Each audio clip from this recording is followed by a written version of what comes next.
dần lấy ni nu a pen khô lâu mi ram noa dần khóa mùi rong ti lâu nagram noa lung re thấy her sa ti lâu na copy o chu mun chu ke cha van araksi dây bantuk da singa churam kan phak chun tivaran hun nuama kan dot mi na he kan ni tong lai kham tu sun par nang pekin o chu mun chu ke cha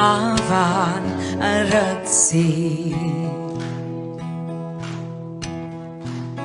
ba khat le khat doran ti lo na mun her sad boy na changin zalen na gram khát lệ khát thiên lung liam ti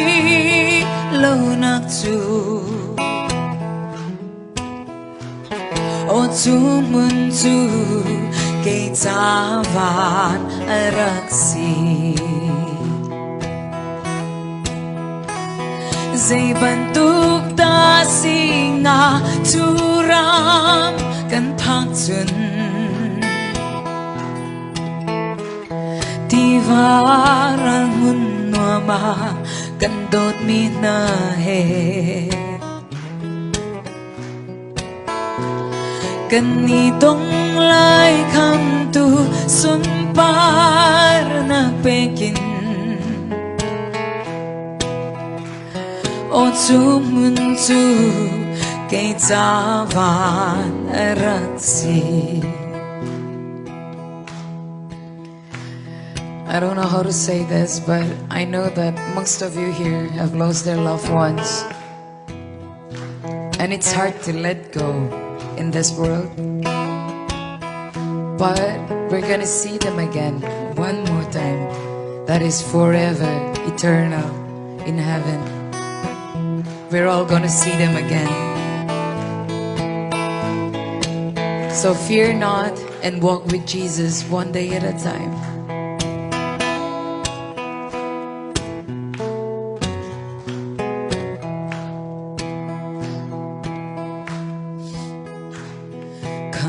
Tu Giêsu amai kan mu te ti chun kan tra nak mit hi via te an hulai siang pa sang boy bi chu ka thang chat ve lai o chu mun chu ke cha van araksi dây bantuk ta singa churam kan phak chun tivaran mun nuama kan dot mi na he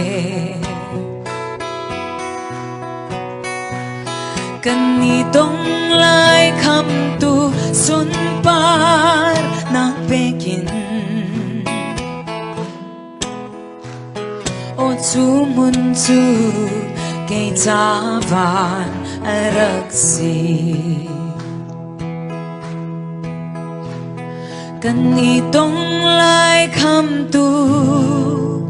sun par nak pekin o chu mun chu 给他vanraksi.